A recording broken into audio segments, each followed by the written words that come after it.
வணக்கம் நேர்களே. நாம இன்னைக்கு வர்மக்கலை மற்றும் யோகக்கலை நிபுணர் திரு சுரேஷ் சார் அவர்கள்ட்ட இதயம், கிட்னி, கல்லீரல் இதை எப்படி ஆரோக்கியமாக வச்சுக்கிறது, இப்போ பார்த்தீங்கன்னா ஹார்ட் பிளாக்ன்றாங்க, கிட்னியில் கல்லுன்றாங்க, ஃபேட்டி லிவர்ன்றாங்க, இந்த மாதிரி விஷயங்களை யோகா முறையில் இல்லை வர்ம புள்ளிகளை தோன்றது மூலிமா எப்படி சரியாக வச்சுக்க முடியும் அப்படின்றத திரு சுரேஷ் சார் அவர்கள்ட்ட கேட்டு தெரிஞ்சுக்க போகிறோம். வணக்கம் சார். சார், இப்போ பொதுவாக பார்த்தீங்கன்னா கிட்னியில் கல் இருக்குன்றாங்க, ஹார்ட் பிளாக் ஆகுது அப்படின்றாங்க, கல்லீரலில் கொழுப்பு கட்டிச்சு அப்படின்றாங்க. இதெல்லாம் யோக முறையில் சரி பண்ண முடியுமா? இப்போ இதுக்கு தனியாக மருந்து மாத்திரைகளும் எடுத்துக்கிட்டு இருப்பாங்க. அவங்களுக்கு இந்த யோக முறைகள் செய்கிறது மூலயமா சரியாகுமா? அருமையான கொஸ்டின். அதாவது நம்ம ஆரம்பத்தில் எதுவுமே பார்க்க மாட்டோம். முதல்ல அதுதான்.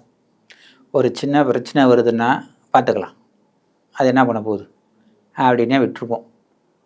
அதுவும் நம்ம உடம்பு என்ன ஆகுனா 50% வரைக்கும் அதால் தாங்க முடியும்.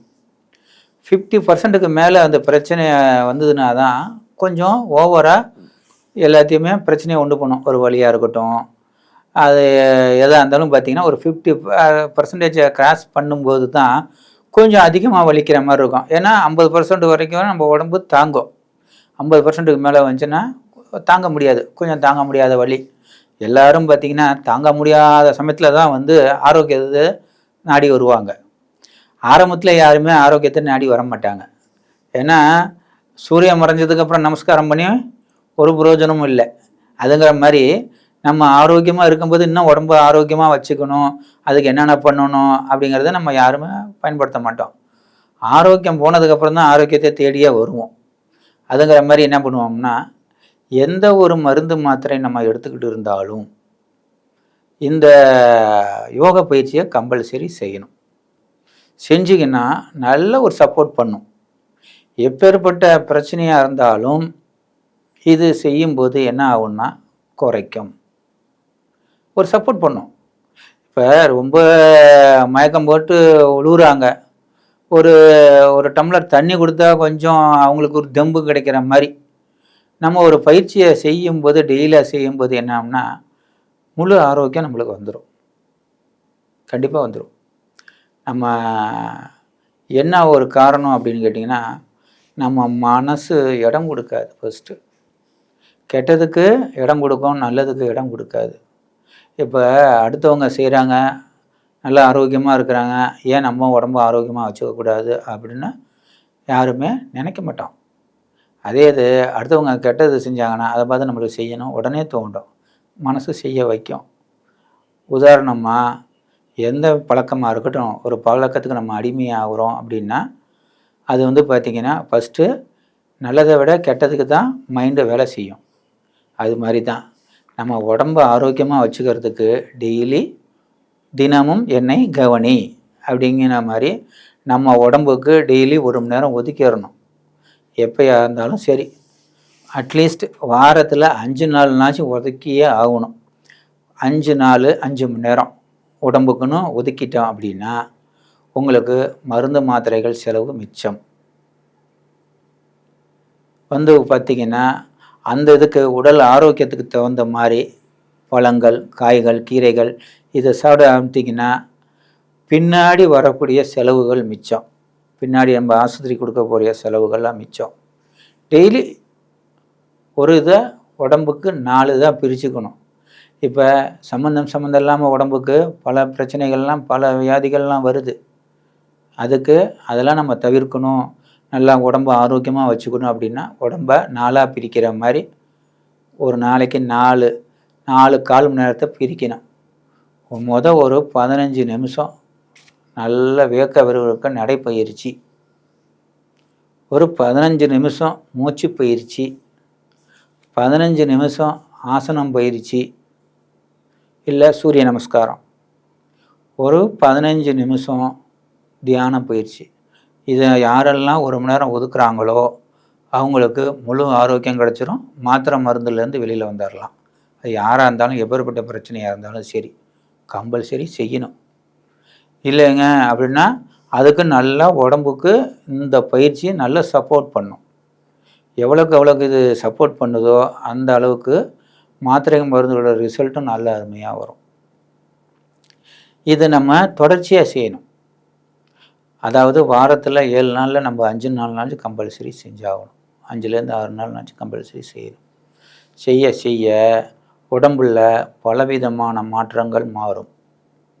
இதுதானு இல்லை, உச்சந்தலையிலேருந்து உள்ளங்கால் வரைக்கும் உள்ள எல்லா உறுப்புகளுக்கும் நம்ம வந்து இந்த உறுப்பு அந்த உறுப்பு அப்படிங்கிற எல்லா உறுப்பையுமே நல்லா வேலை செய்ய வைக்கும்.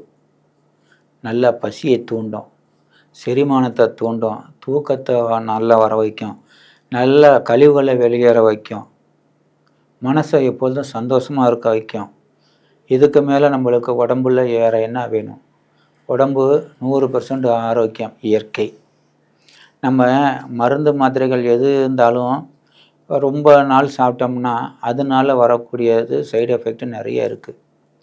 நம்ம உடலுக்கு தேவையானதை கொடுக்க கொடுக்க உடம்பு ஆரோக்கியங்கிறது நல்ல தெளிவாக வரும்.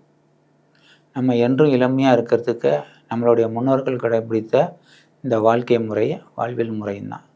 நம்ம கொஞ்சம் கொஞ்சமாக மாற்ற என்ன ஆகும் அப்படின்னா, இது ஒரு பழக்கமாக மாறிடும். இப்போ பழக்கமாக மாறிச்சுனாவே அது நம்மளுடைய லைஃப் ஸ்டைலில் நல்ல ஒரு சேஞ்சை கொண்டு வந்துடும்.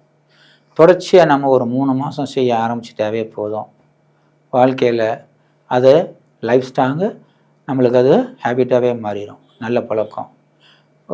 நம்மளுடைய முன்னோர்கள்லாம் பார்த்திங்கன்னா 90 வயசுக்கு மேலே நல்லா ஆரோக்கியமாக இருந்திருக்கிறாங்க. 100 வயசு வரைக்கும் நல்லா ஆரோக்கியமாக இருந்திருக்கிறாங்க. அவங்கெல்லாம் பார்க்கும்போது நம்மளுக்கெல்லாம் அதில் நம்ம ஒரு பாதி கூட இப்போல்லாம் வர்றதுக்கு வாய்ப்புகள் ரொம்ப குறைஞ்சி போயிடுச்சு. நம்ம செய்யணும். அவங்கவுங்களுக்கு என்ன முடியுதோ, அவங்கவுங்க உடம்புக்கு என்ன முடியுதோ அதை செஞ்சாவே போதும். உடம்பு பிக்கப் பண்ணிக்கும். டெய்லி செய்யணும். செய்கிறது தான் உடம்பு விரும்புது.